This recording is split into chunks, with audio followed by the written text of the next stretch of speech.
Assalamualaikum semuanya. Hari ini kita bahas tentang perhitungan penentuan kadar asetat dalam cuka makanan. Nah, kemarin udah dapet ya hasil dari uji pendahuluan dan hasil dari uji lanjutannya. Nah, sekarang kita coba olah konsentrasinya ya. Yang pertama kita cari terlebih dahulu dari uji lanjutan adalah perkiraan konsentrasi dari asam asetat yang ada dalam cuka. Apakah dalam cuka itu asam asetat kita berkonsentrasi lebih besar dari NaOH ataukah lebih kecil dari NaOH? Oke, hal ini kita cari untuk memperkirakan pemakaian NaOH-nya nanti. Nah, seandainya sampel kita itu nanti konsentrasinya 5 kali lebih besar dari NaOH, berarti untuk 1 kali penitaran Ananda butuh volume NaOH sebanyak 50 mili gitu. Kalau dia 5 kali konsentrasinya lebih besar gitu kan, itu kan mubazir ya, jadi kita persingkat waktunya. Oke, pertama dulu kita cari perkiraan konsentrasi dari asam asetat. Kita perkirakan dulu konsentrasinya. Oke, perkirakan dulu konsentrasinya. Nah, itu caranya, rumusnya gampang. Itu cuma V1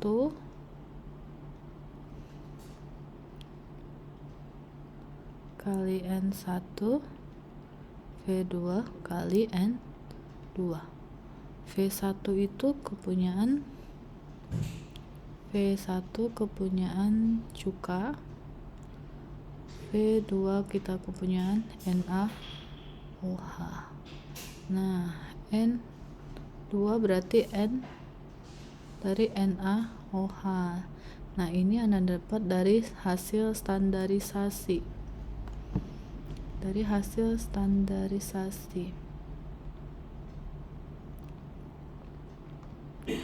Nah, ini kan berarti V1 nya kita pipetkan 0,5 mili,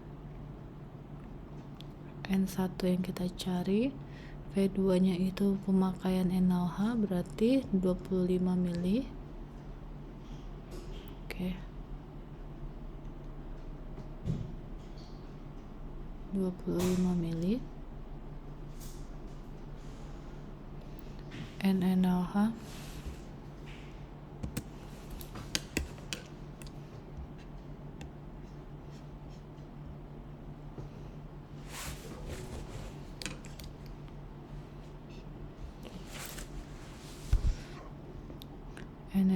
itu sendiri 0,1005N. Nah, ini tergantung dari konsentrasi yang Anda dapat.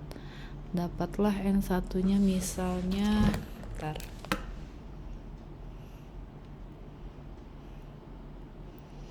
25 dikali 0,1005 dibagi 0,5, dapatlah N1 nya sebanyak 5,2025N.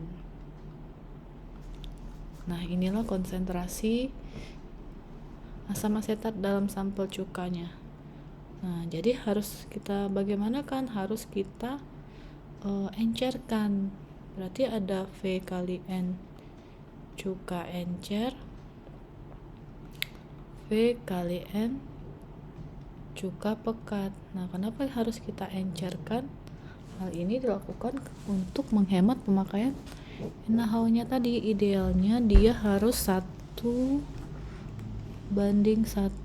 antara sampel dengan NaOH. Konsentrasinya harus 1:1 karena NaOH kita 0,1N, berarti kita harus buat sampel kita 0,1N juga encernya. Berarti volume encer adalah volume labu yang kita pakai. Kemarin kita pakai labu 100 mili, N encernya 0,1N, volume cuka yang pekat kita cari, volume ya, Kita cari N cuka pekat berarti 5,025 mili N. Oke, ini kita dapat V cuka pekat adalah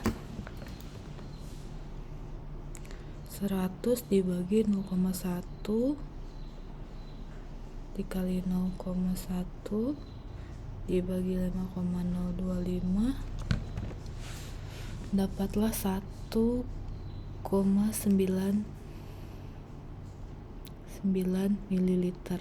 Nah, ini kita genapkan aja dengan 2 mili. 2 mili ini kita ambil dengan buret, lalu kita encerkan ke dalam labu ukur 2 mili.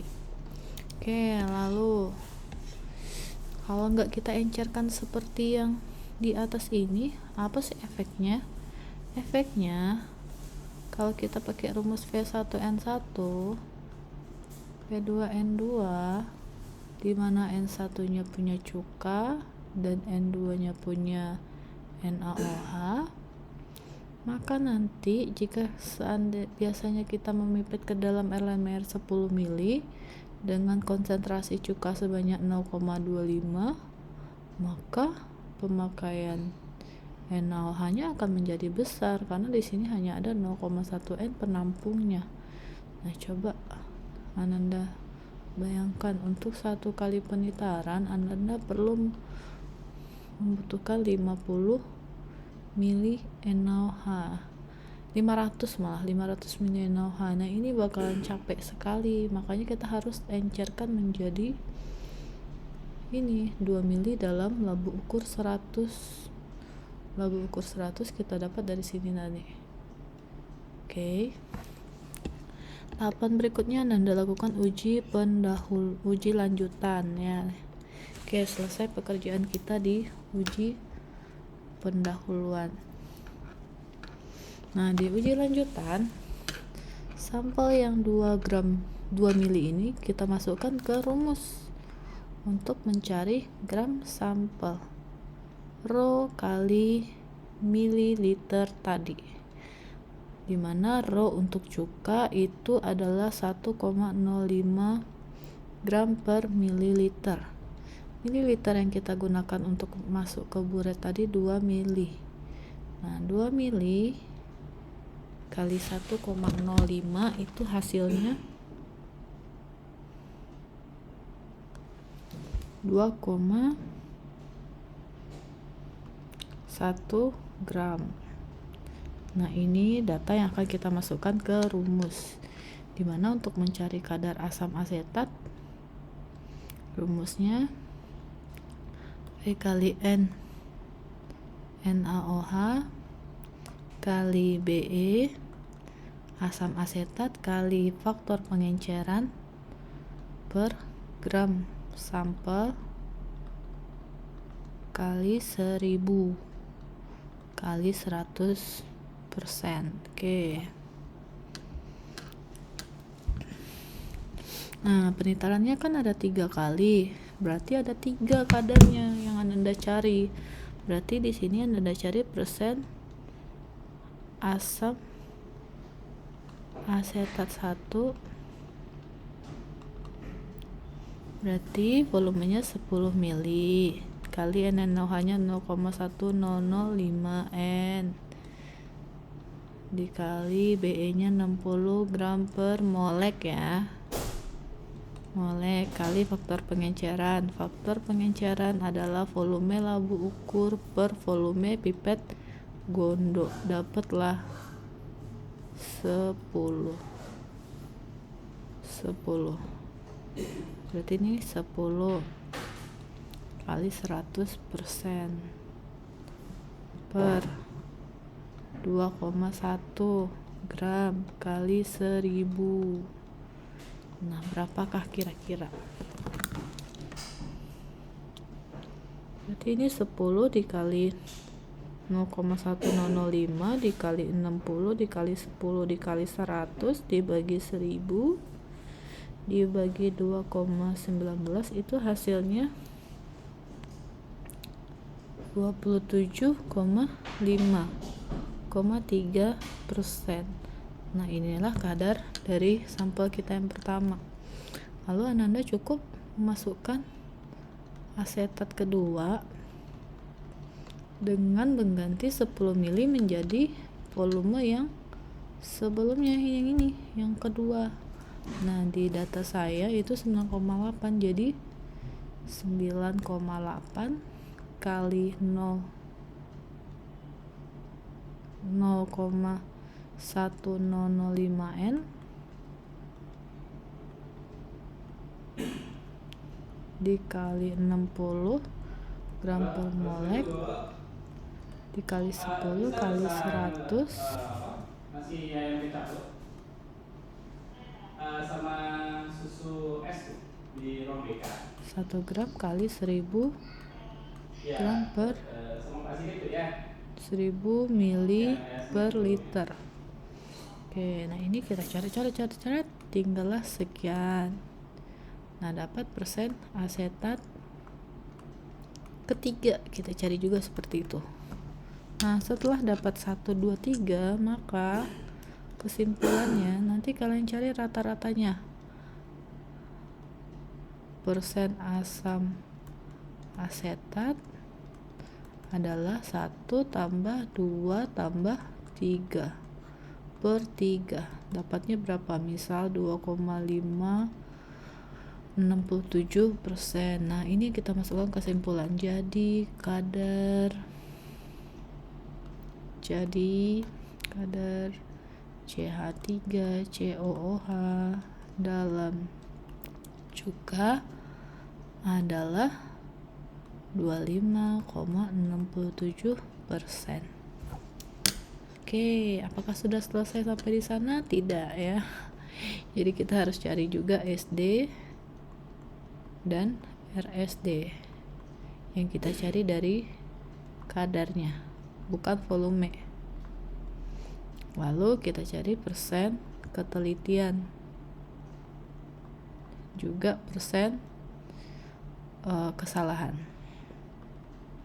Karena persen ketelitian ini adalah menyangkut ada konsentrasi sebenarnya,